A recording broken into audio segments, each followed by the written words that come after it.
Hello, Brain Bar. They gave me the worst slot in the world. Why? I'm the only thing standing between you and your beer. So let's get to it.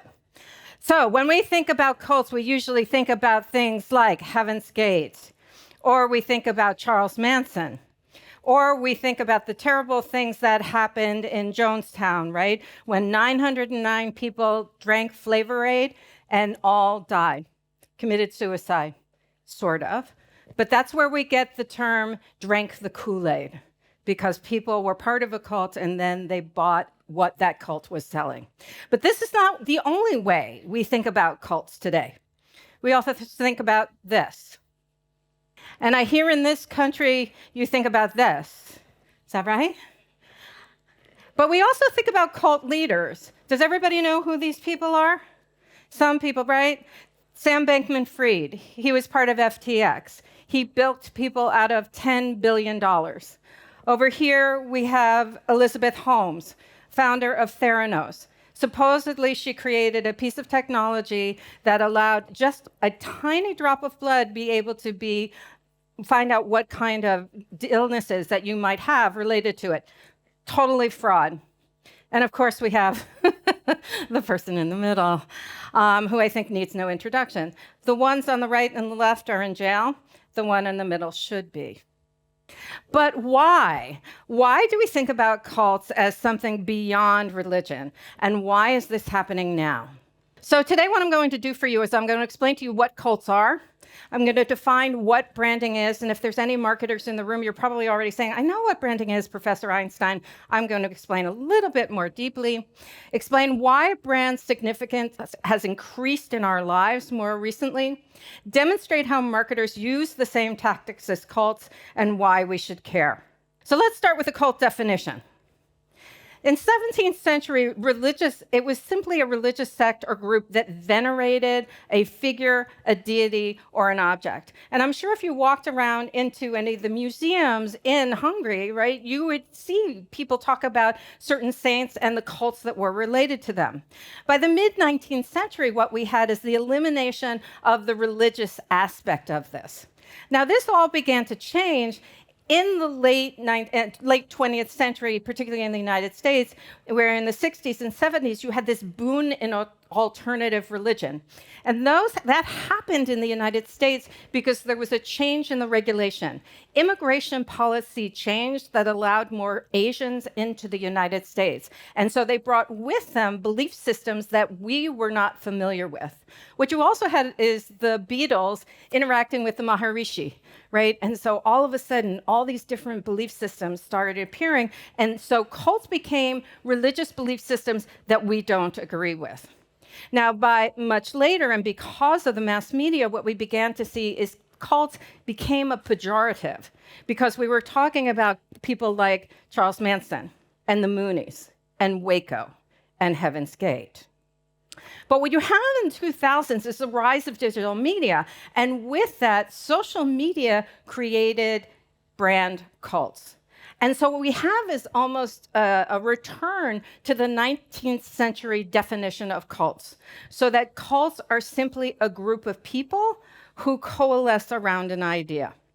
So let's talk about the changing importance of brands, now that we've talked about cults. So what are brands? You know, you think about brands, right? You think of Nike, Tesla, so on and so forth. But what are they really? Brands are meaning-making through commodities. And what do I mean by that? They are a symbol, they are a tagline, and then they are the mythology. You could buy any sneaker, but you buy Nike. You buy Nike because that swoosh means the best in athleticism. That is the mythology that is connected to that particular image, right? But what marketers also know is that consumers don't connect to things. They connect to ideas and to stories. And if anyone here is an influencer on their own, what you need to know is the best influencers are the best storytellers, because people want stories. So let's take a look at this old Marlboro ad. This is a man who smokes Marlboro cigarettes. What kind of a man is he? I'm a guy who likes to work on my car. I like to take it apart and put it back together. I get to working on it and forget where I am, what time it is. I even forget to eat. You don't forget to smoke, though. I always smoke when I work. They go together. Why Marlboro? Well, it's a combination of things. When I draw on a cigarette, I want to taste something. With Marlboro, I do. Yet it's got a filter that works. Then there's this flip-top box. I like things that are well designed. This box is interesting and practical. Would you recommend Marlboro to your friends? I already have. New Marlboro. Filter, flavor, flip-top box. Popular filter price. Okay, so if that is, of course, ridiculous, and none of you would buy Marlboro if you saw that on your television, right? You're all out here laughing. Ah, nobody sells like that anymore. What you think about Marlboro is this, right? You think of the cowboy on the range and how masculine people are because they smoke Marlboro. And that's because brands are used as part of our identity. We use brands to help define who we are. So we're Nike, or we're Apple, or we're Tesla. And I always debate about whether to keep that in, but it's so telling about Tesla in the United States, and I don't know if it happened here, but what people started taking the Tesla logo off the car because they didn't want to be identified with the brand. That tells you how much these symbols mean in terms of identifying who we are. Also, the use of I am language in advertising. I'm Mac, I'm PC, I am FedEx. Not I use it, I am it. And so brands are embedded with values that attract people based on their beliefs and their affinities. And we see that in brands that have specific values related to them. So you have Fenty, which is all about inclusivity, and Patagonia, which is all about sustainability, and Tom's, which is all about buy one, give one to those who are less fortunate. And why is this happening? It's happening because traditional institutions in our societies no longer have sway over who we are. We don't go to church in the same way that we used to. We don't have the same job for 30 years. Our families don't create an identity for us in the way that they used to. And so what happened is the brands came in to fill that void. And in the 2000s, we were known as brand communities. And very quickly after that, by 2005, people were starting to talk about them as brand cults. And one of the things that came out of this book, The Culting of Brands, was this. The same dynamics are at play behind the attractions of brands and cults. When research subjects recounted their reasonings for joining and committing, they described the profound urges to belong, make meaning, feel secure, have order within chaos, and create identity. Okay, so how do marketers use the same tactics as cults? This is really what you came here for. Now, if any of my students ever put together a slide like this, I would tell them no, and I would give them an F. So, but I'm doing this for you because I want you to see that there is a very systematic, very specific recruitment and retention techniques that cults use in order to pull you in. And this comes from the work of Lauren Dawson. First, identifying prospective recruits. Vulnerability. They're looking for vulnerable people. College students. Freshman college students appearing on college campuses, they are prime picking for any cult. Lure recruits with deception. Come, have a free meal. Come, take a meditation class, right? All of those kinds of things. Upselling. Once you've come in and had the free meal, let me see if I can sell you on the next class or the next retreat and start to take you away from your friends and your family. Love bombing. Surrounding you with love and telling you how wonderful you are. And you want to continue to have those feelings. Because remember, you joined this cult because you were feeling vulnerable. And all of a sudden, somebody's telling you how wonderful and special you are. Sensory deprivation and meditation, that's specific to cults, not so much from marketers. Renounce those who question the group. Separating you from anybody who would tell you that there is something wrong with this group and you should not belong to them. There's someone I would say, but people are getting fired for mentioning a particular group, so I won't do that. Introduce core beliefs. Now, once you've been finally pulled in, right, they tell you who they really are, and finally, severe repercussions for trying to leave. So many of you probably know about Scientology, right? Scientologists make it really hard for you to leave. They will sue people who try to leave. They will follow you around if you try to leave. So if anyone here is a marketer, this might have started to sound familiar to you, right? What you're talking about in terms of the recruitment and retention techniques of cults is the same thing as the marketing funnel. You start at the top of the funnel, you want to create as much awareness about your brand as you possibly can. That moves to consideration, getting the people who know about you to consider to buy your product. Then it goes to conversion. When you finally bought the product, you have converted to a buyer, to a user of that product, and finally to loyalty.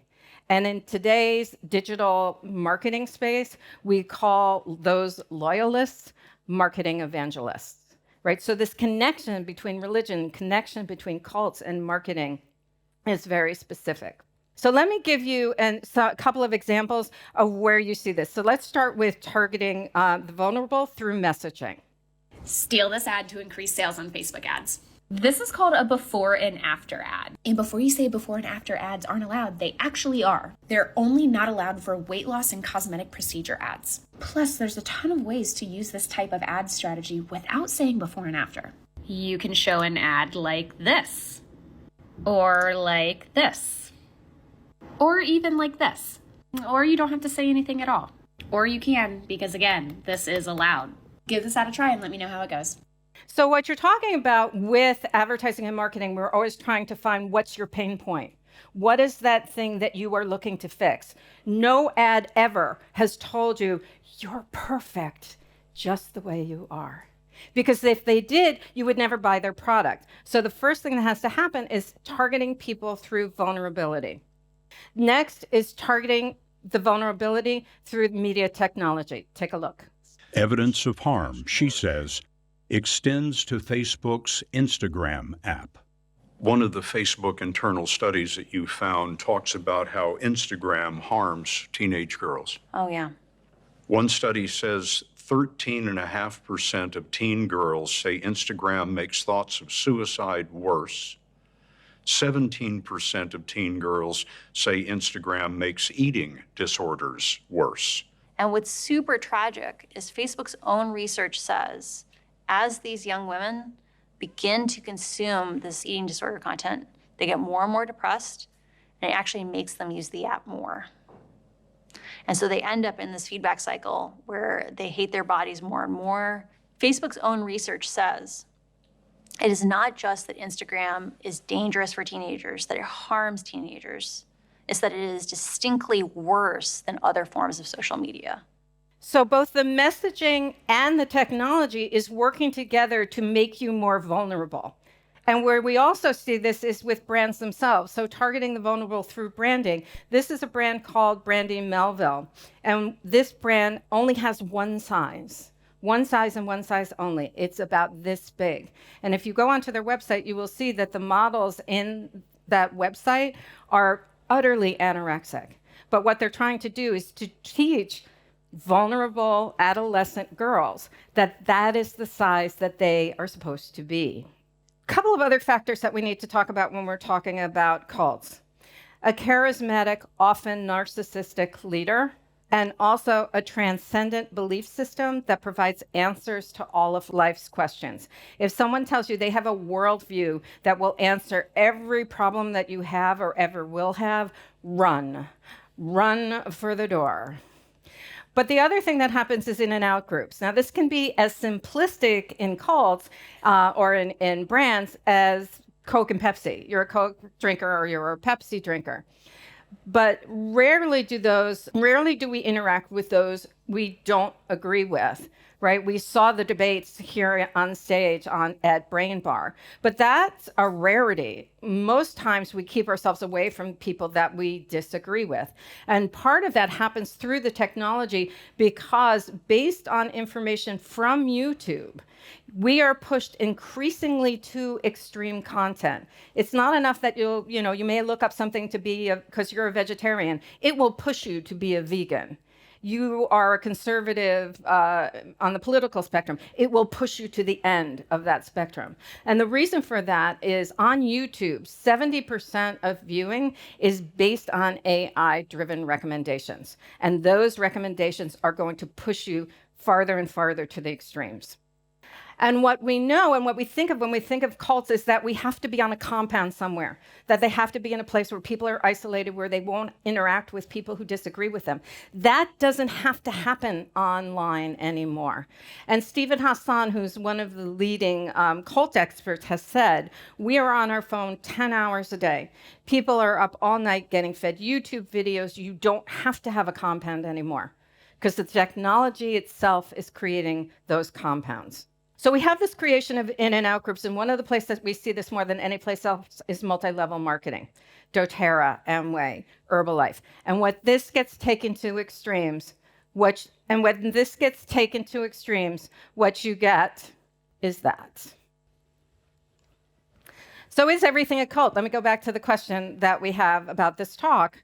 This is something that I created for my book, Hoodwinked: How Marketers Use the Same Tactics as Cults. This is the cult marketing continuum. It starts with brand cults, goes to influencers as cult light to extremism, and then multi-level marketing, which is in fact a cult. Any multi-level marketing firm is a cult. And I'm not suggesting that you go from one thing to the next thing to the next thing, but what I'm suggesting to you is you have increased extremism as you go further and further to the right. What you also have is increased anxiety as you move further and further to the right. So what? The so what is that I'm arguing that we are not living in an attention economy. It's not enough for us to spend more and more time on our social media or on our tablets. It is that we are living in an anxiety economy. Everything about this is all about getting us to spend more time on social media, more time on our phones, so that we will engage with that and ultimately buy things, and they can serve more advertising to us. All of this is in service of marketing. Getting you more anxious is all about increasing ad sales. 4 things to think about.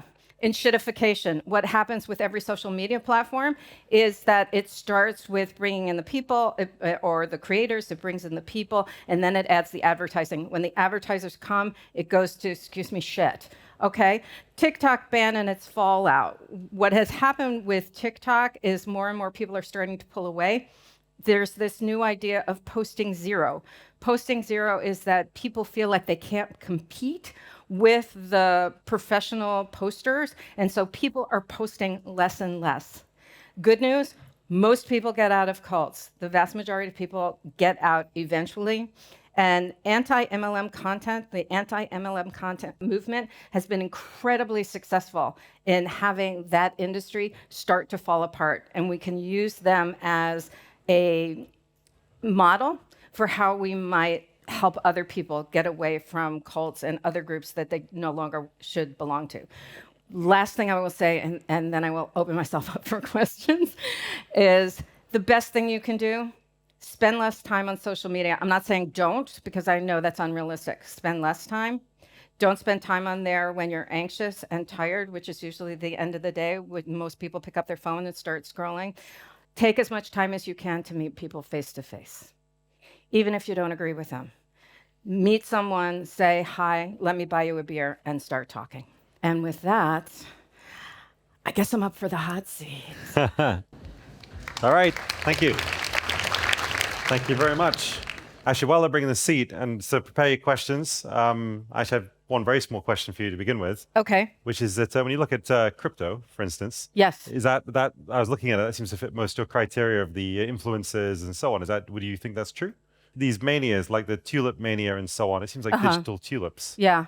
I was actually, a reporter from the New York Times contacted me to talk about crypto casinos, which is a new thing that I actually didn't know anything about. And the way that they work is that as soon as you sign up for a crypto casino, they give you an affiliate link, and then you use that to get other people to sign up. So it becomes a cheap way for them to get people to sign on for a crypto casino.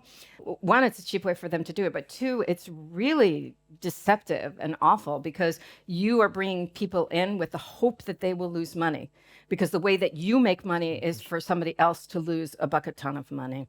Okay, thank you. So, okay, let's look around. Who's got questions here? We have 4 people with microphones. Thank you. How different this society of anxiety it is from earlier ages. I mean, in the Middle Ages, if you were not a part of the big cult, the main cult or the official cult, like Catholicism, you were an heretic and you were burned at the stake. That's what I call anxiety, isn't it? Yeah. It's quite a pressure. Yeah. So we were part of cults have always been part of different cults. Isn't that true, or is it different today? Thank you. I think there's 2 questions there. I can answer the first question in terms of anxiety, and is anxiety different in different cultures? I will also say I'm a marketer. I'm not an anthropologist or an archaeologist, so I'm going to take this from the place where I understand it. In today's society, when we're talking about uses of social media and how people are becoming more anxious today, and we know that this is true, that particularly young people are facing levels of anxiety that they have not faced before. Social media and influencers are incentivized to create content that is rage baiting, that is made to get us to feel anxious or awe. Those are the 2 emotions, are what you're trying to do. And anxious or awe, it's because they want you to engage, because that's how they make money. The incentives exist in the space for you to make money that way, or for the influencers to make money that way. The other part of it is in terms of the technology. There is no stopping point in this technology. The technology is created for you to stay on it for as long as possible. So if you think about it, if you read a book, right? You read a book, you're done with the book, and you put it on the table. And there's no stopping point. There is no natural stopping point for any of this. And what I always say to people, I don't have my phone. I thought this was my phone. What I always say to people, pretend this is my cell phone. If you are thinking about this as anything other than a 24/7 marketing machine, you're thinking about it the wrong way. Hi. So what is the difference? Because you mentioned a cult, and is a cult and a community, is it the same thing? Or is there a healthy part of cult? Yes. Thank you for your question, because I'm often asked, is there a positive way that we can use these techniques as marketers? And the healthy way to do that is through creating community. There is nothing wrong with creating community. Where you start to have the cult aspect of it is when somebody tells you they have the answers to every problem that you could possibly have, and that they begin to tell you everything about how you're supposed to live your life. What you can eat, what you can wear, when you can sleep, who you can sleep with, right? And that's when it starts to become dangerous. And so an example I've used before in terms of brand cults is Nutella, right? Everybody loves Nutella. That's true. And what has happened is that is a brand cult. There have been academic studies about Nutella being a brand cult, but it's not one that is nefarious in that it was the fans of the brand who created World Nutella Day. They were the ones who got together and created this appreciation of the brand because they cared about it, and not because it was something that was then people were going to tell them how they should live their lives. Thank you very much. Great. Thanks. The chap here with the stripe. So do you think in the future that trending is into becoming a huge cult that we all think alike, or creating small cultures, small communities that we think all different? Well, what I'm hoping, with writing this book is, one, to alert people to the patterns that exist with brands, or with cults, so that they can begin to see, am I in a vulnerable place? Am I in a place where somebody is trying to use some kind of deception to get me to do something that I don't want to do? And so I don't think it's that we're going to become one big cult. I think what will happen is, what I'm hoping happens, is that we will find new ways to create community. Because I think what happened a lot with COVID is that we lost that ability to come together as groups and to come together even one-to-one and talk face-to-face. Thank you. This chap up here with the dark shirt. Hi, hello. Hi. So, in the world of marketing, do you think there is an optimal way to advertise and still stay competitive to your other competitors, I guess? So, is there a way? I love good marketing. Show me a great marketing campaign and I'm all for it. I'm not against marketing as a function. The difference between marketing now and marketing, say 50 years ago, when people used to watch television, when they would see commercials, and then somebody would tell them to go buy a product that they had seen on a commercial. Back then, we talked about 3 being effective frequencies. Somebody needed to see your message 3 times. Now, because we are so fragmented, people need to see the message 7 to 13 times. You need to see a message 7 to 13 times before you begin to integrate it and think that you might have to go buy that product. And so we get bombarded with more and more and more information. I think what would be more effective is for, one, companies to create products people want and need, and then tell people what are the attributes of that will help make people's lives better. We have time for one more, I think. And there's someone over here. Yes, please go ahead. Okay, so my question is that how do you think marketers should approach people to not make them anxious? It's not the marketers who are making them anxious. It's everybody else that's making us anxious in order for us to see more advertising. Because what happens is the technology keeps us connected to it so that we stay on social media or on our phones for long periods of time. Influencers create rage bait so that we will engage with them and so that they will make more money. And they're doing that so that ultimately you will want a release from that anxiety. 2 ways that people primarily get that release is, 1, more doom scrolling, or 2, buying a product. And that's what they're hoping that you're going to do. But it isn't the advertisers themselves that are making us anxious. It's everything around the selling of the advertising. Thanks so much. We're run out of time now, but this is the end of the program for this stage for the day. But before we do that, let us thank Mara Einstein. Thank you very much. Thank you.